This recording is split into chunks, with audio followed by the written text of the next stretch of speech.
So it depends on your point of view, from which direction you're looking at them, as to whether they were heroes or villains. Yeah, I find that's usually the case with just about every single character in history.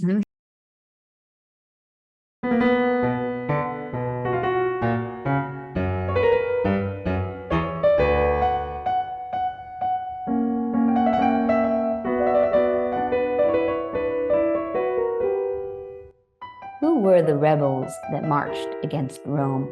What did these often overlooked historical legends have in common, despite their wide range of backgrounds, circumstances, and motives? And did any of them make it out alive? Hello, this is Anya Leonard, founder and director of Classical Wisdom. You are listening to Classical Wisdom Speaks, a podcast dedicated to bringing ancient wisdom to modern minds. Today I'm speaking with Stephen Dando-Collins, the award-winning and very prolific author of over 40 books, including Rise of an Empire, on which the major motion picture 300, Rise of an Empire was based, as well as his most recent book, 7 Against Thebes. In today's episode, however, we discuss another one of his recent books, Rebels Against Rome. But before we begin, a quick thank you to our Classical Wisdom Society members who make this podcast possible. If you would like to become a society member and help support the classics, please go to classicalwisdom.com and click subscribe. Now, what has been the legacy of these rebels against Rome, and what were their lasting impacts? Well, I'd like to thank you, Stephen, so much for joining me. As I was saying before, I always love that you are so prolific with your writing, because I get so many opportunities to speak with you, and you always cover such a wide range of topics. So this time it is Rebels Against Rome, 400 Years of Rebellion Against the Rule of Rome, which is it's a very different topic than some of your last ones. It is indeed. And these are subjects I've encountered in 30, 40 years of research about the Empire of Ancient Rome. And I've covered some of them in various books, but never devoted a book to them alone. And as always, I often wait for somebody else to write these books, and nobody did. So my literary agent and my publisher said, well, you do it. So here we are. Well, it's perfect, because you spent so much time writing about these different characters and how they've interacted. So kind of bringing them all together gives you kind of an interesting oversight of the concept of what a rebel is in the first place. So maybe to start off, how would you define a rebel? Like what do they need to have in common? In this context, in terms of the Roman Empire, there are several people I thought, oh, that'd make good subjects. But as I looked more closely, I realized that they didn't really fit the narrow definition for this book, which was these were people that were within the Roman Empire, as opposed to being outside the Roman Empire. They were Roman citizens in many cases, or Roman allies. Occasionally a slave who rebelled, but they were within the Roman Empire. So this excluded kings and other leaders of countries outside the realms of the Roman Empire who went to war with Rome. So, and there are quite, a number of quite famous people that's that category. So having refined that down, I then compiled a list of 24 who fit the category. And was 24 exhaustive, or did you get to 24 and you said, well, there's just too many rebels, I'm just going to stick with these ones, these are my favorites? No. I probably had a list of 30 to begin with, but then I would find one that there was a chap who went to war against the Romans in Spain when Augustus was early in his reign, and but he was purely a bandit, because after causing the Roman troops great problems, Augustus offered the man's name was Caracotta, and Augustus offered a reward of 1,000,000 sesterces for his head. And lo and behold, Caracalla walks into Augustus's camp to claim the reward. And Augustus was so impressed, he gave him the money, let him go. He never bothered Rome again. So he wasn't really a rebel. He was a very daring bandit. So having eliminated one or two like him, I then made it a list from early in the empire till very late in the empire in the west. So roughly covering a period of 400 years. Wow. I mean, that's one of the things that I thought was quite impressive when even just looking over the table of contents is seeing this, huge diversity of people from completely different places and backgrounds. And, it's one of those moments when you realize how truly diverse the Roman Empire was, to have completely different, diverse rebels. Indeed, and some of them overlapped, and some of them knew other rebels. But yes, as you say, very diverse. Britain features quite prominently. The British were quite revolting, and in the east, on the Rhine border in Gaul, these revolts weren't confined to just one particular area. Were there some that you really enjoyed writing about that you thought, okay, this person needs to kind of get a little bit more of the spotlight in history's books? Yes, I tried to be even-handed, but I must admit one or two did and have for some time found my sympathy. And one was Sextus Pompey, the youngest son of Pompey the Great, Pompeius Magnus, and he had a very raw deal, and he tried really hard to stay alive, number one, and to remain faithful to the deals he did with the likes of Octavian and Mark Antony, and they stabbed in the back regularly. And so I had great sympathy for him, and sadly, like most of the rebels, he ended up being executed. Did any of them have a happy ending? One or two. Queen Zenobia from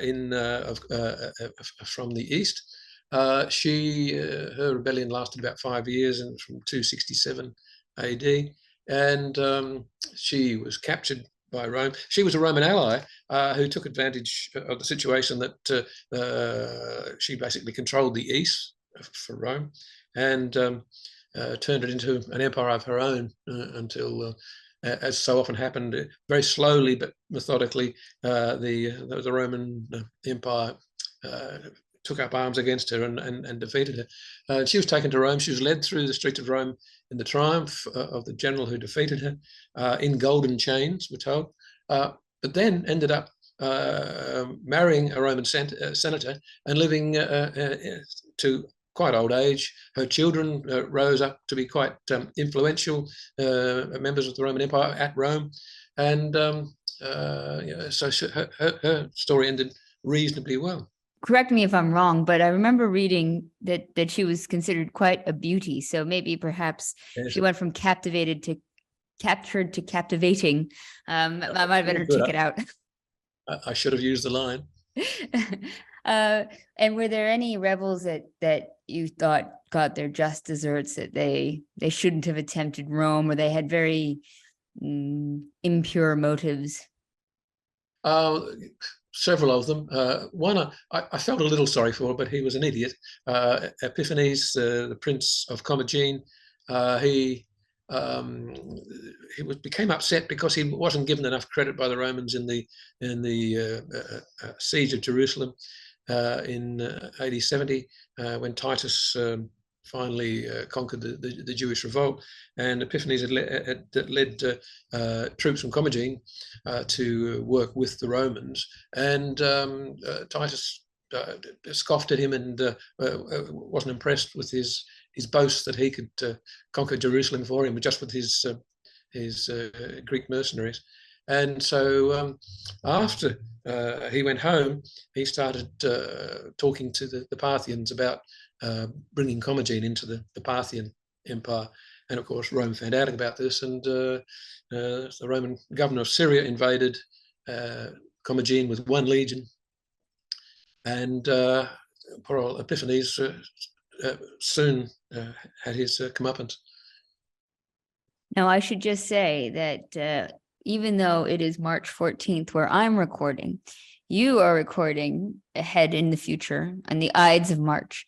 And so I think we're starting to get some technical difficulties that is illustrating that Caesar's curse has lived with us to this day. Maybe you haven't written kindly enough about him in the past. Yes, it's a recurring problem for me. Unfortunately, I live in the country, and my internet lets me down occasionally. Well, I was going to blame the Ides of March. You don't have to blame the poor countryside, you know. So I would like to know, though, why focus on rebels? Like, should we be glorifying them or not? Are they heroes? Are they anti-heroes? Is there a reason to address specifically rebels? Some of them had genuine grievances. They were treated very badly often by the local Roman administration rather than Rome itself. The governors of the Roman provinces had enormous power, and to apply to Rome to have your case heard was your major undertaking. And so a number of rebels did have genuine grievances, and some of them were genuine freedom fighters. Others were opportunists. And some of the rebels were Roman governors themselves, who thought their emperor, an emperor such as Claudius, was weak and they could easily topple him. And so they started rebellions in their own provinces with their own troops, their own Roman troops, thinking that they could topple the emperor. So the motives varied, and as I say, some of those motives were quite genuine. I wonder, was there any correlation between ones that had more honorable motivations and their level of success, or it was just one of many factors? All of them, in the end, failed, if not wholly, then partially. Ventidius, the Roman, another one that has my sympathy, in Britain, he rebelled against Rome and survived for 40 years, and as far as we know, died in his bed. So he was the only one that we know of that had that survived and wasn't caught by the Romans. And he rebelled twice and sealed a peace deal after the initial rebellion. And then after the Civil War broke out after the death of Nero, he rose up again in Britain and was quite successful for a time. A city like Lincoln, which was a Roman legion base at the time, he burnt to the ground. He was the exception then, who lived a long life and didn't pay for his rebellion. It really is true, the saying, "Count no man happy till his end," right? Yeah, exactly. And another one I felt for, I mentioned earlier, they had genuine grievances. Civilis, the Batavian rebel. Batavia was an area at the mouth of the Rhine, which basically we would say was the Netherlands today, but they were considered a Germanic people. And he'd served Rome for 25 years as a prefect, leading their auxiliaries, and in fact helped put down rebellions in Britain, for example, and had been a very loyal servant of Rome. So he retires, and the governor of that part of Roman Germany decided that his brother, Civilis's brother, was a rebel and executed him without any real evidence.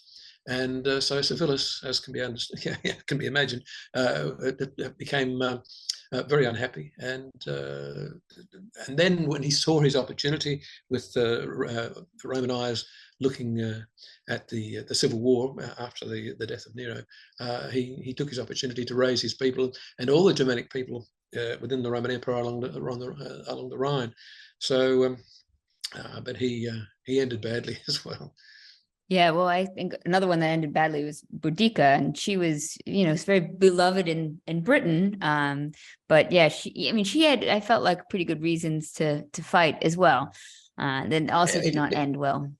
Exactly. Her husband, much older than her, had died. He was a prince of his tribe in the Iceni in Norfolk of today's England. And the administrator in London sent his slaves to basically pillage his estate. And it's said that they raped Boudicca's 2 daughters in the process. So she definitely had a good reason to hate the Romans. And she was selected by the tribes of southern Britain as their war queen to lead their rebellion. They were not very nice, I have to say, the rebels, when they captured people in today's Colchester and in London. Most of them were Romanized Britons, but they were Celts, and that didn't matter to the rebels. They impaled them on stakes and burned them to death, tens of thousands of them. And it always makes me smile that there's a statue of Boudica in London on the Embankment opposite Big Ben. And she's shown in a Roman chariot with British cavalry horses, no reins. There are scythes on the wheels that neither the Britons nor the Romans used scythes on the wheels. So it was somewhat glorified. And they're celebrating the woman who burnt Rome to the ground. So that has always tickled me. Yeah, it's a bit ironic. It is, isn't it? But like so many of these rebels, Arminius, the German, or Hermann, as he was known in Germany, and Boudicca have been celebrated, particularly in the 18th and 19th century, as great national heroes, and with statues and so on. So it depends on your point of view, from which direction you're looking at them, as to whether they were heroes or villains. Yeah, I find that's usually the case with just about every single character in history. We got to take some of the nice things about them and maybe put aside the less tasteful features. But and never trust an autobiography, because yes, it's written from a biased point of view. Most definitely.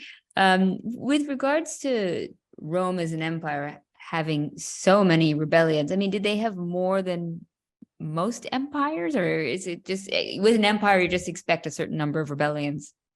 Well, one of the good things about the Roman Empire, as far as we're concerned, is it was so well documented. So it could well have been in China or Parthia or wherever.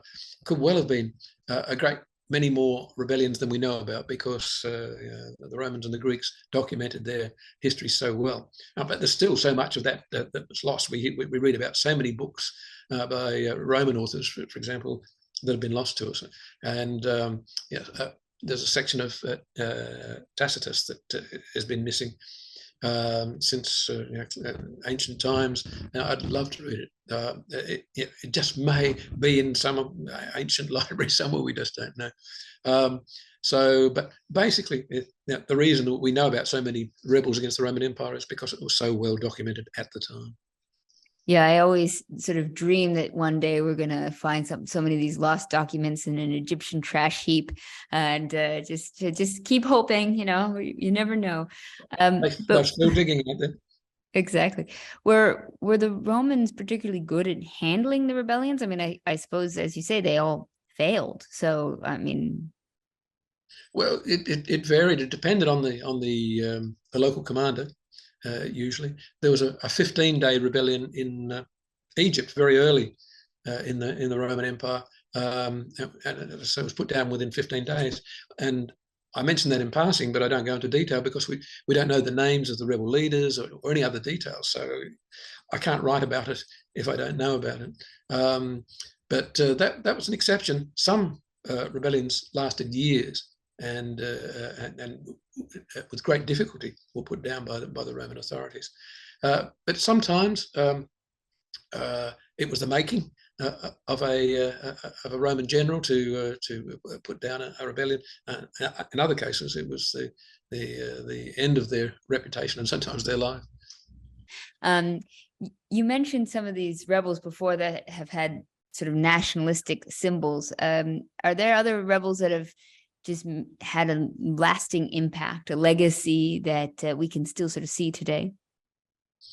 I mentioned Boudica and Arminius. They're probably the two most outstanding, and some of them I think the majority of my readers would never have heard of unless they really delve deep into their ancient texts.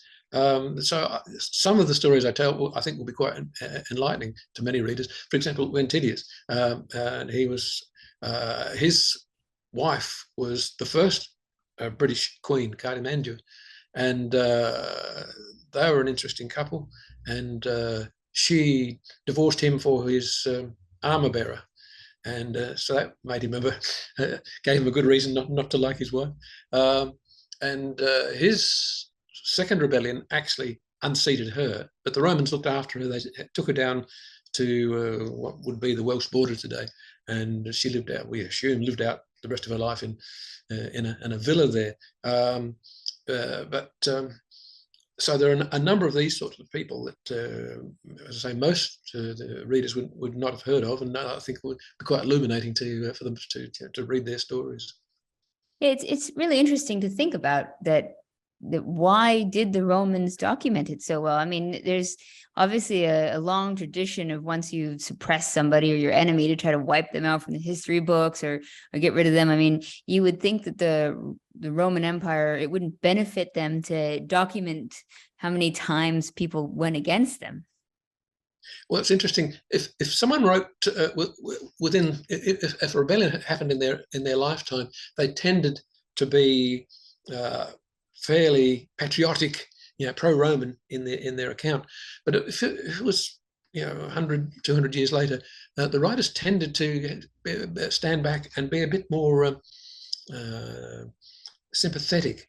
For example, Tacitus, in several of the rebellions that he documents, he shows quite strong sympathy for the rebels, and it was quite critical of the Roman administration for the way they either caused the rebellion in some cases or handled it. So Tacitus is one of the better documentarians as far as the Roman rebellions are concerned. What were your other favorite sources then for finding about these rebels? One of the least reliable was probably Cassius Dio. He was writing in many instances long after and put his own slant on it, on various rebellions. But Josephus, talking about the Jewish revolt in which he took part. That's one of the rare occasions where one of the rebels is actually writing the story. So his account is fascinating. But as I mentioned about autobiographies, be careful because they're going to put a slant on it that's favourable to them. We know from other sources that he was considered a complete traitor by fellow Jews because he changed sides. He was captured by Titus's father, Vespasian, and changed sides and advised them, the Romans, and ended up with a property at Rome and with Roman citizenship and very much favoured by the emperors. He was given a property back in Judea after his own property was confiscated for a Roman military base. But he tried to write his account to make himself, what I did for my people. Not really. But as I say, it's fascinating that he's an account from one of the rebels. Yeah, that's amazing. Well, I think it's just an absolutely interesting book because, as you say, it's rare to kind of collect all these different stories that span 400 years, and you kind of get this really interesting look at the Roman Empire from sort of in and outside of it at the same time, which is kind of a unique perspective. Now, this is always one of my favorite questions to ask you at the end of a podcast. What number of books now does this make it? Okay, this is book number 45. Book number 46 coming out in the US this coming September. And I just finished a draft of book number 47 yesterday. Wow. Okay. Can you give us a hint of the next ones as well? I know one of them. Yes, you do. Yes, you do. The next one is 7 Against Thebes. And this is Greek history and a favorite story of mine since I was a boy. This is I've tried to write what, to my mind, my analysis is the historical story based around a great legend in ancient Greek history. About 25 years before the siege of Troy, 7 heroes went against the city of Thebes. to install one of their number on the throne. He was a deposed king of Thebes, only a young man. And integral to the story is the story of Oedipus, the king of Thebes, who famously killed his own father and married his own mother unwittingly. And it was as a result of that that his two sons shared the throne of Thebes. One threw out the other, and then we have this war of the seven against Thebes. And so I've attempted to make some historical an historical account of this legend, much of which comes to us from famous Greek plays such as Oedipus Rex, Oedipus the King, and Seven Against Thebes, which was the original account. From advanced reviews, it seems to have gone down rather well. So, and of course, they're saying, when's the movie coming? So that's... Yeah, well, I mean, I'm thoroughly enjoying it. I'm lucky enough to have also gotten to get to read an advanced copy of it. And it's really, especially for all of us classics geeks who have read the plays, it's really satisfying to see them all stitched together, and to bring them all together in one work. And then, of course, you kind of recognize parts. So it's sort of like it's a nice reenactment in a way of how the Greeks would have experienced it, because you know what's going to happen, but you're still enjoying the suspense of it. Yes, yeah, absolutely. And in the latter part of this book, I've given an extensive afterword to explain why I've written it the way I've written it, and why I believe that source and not that one, and given reasons for it and so on. And one of the advanced reviewers, a lovely professor at University of Cambridge, said he enjoyed the afternotes as much as the main story. So, as I say, I've explained why I've written it the way I've written it. Wonderful. And so number 47, can we get any hints to that one as well? Or is that under wraps? It is Roman history again, but yes, that's under wraps. My publishers say, don't give away too much too soon. Somebody else will run with the idea. Well, I love it. We'll leave listeners to guess and suspense. Well, thank you again, Stephen, so much. I'll have links below for everybody to enjoy this fantastic Rebels Against Rome, and so they can get a little look of these characters throughout history that might have not gotten as much spotlight in the past. Thank you so much. I really enjoyed it. Thank you, Anya.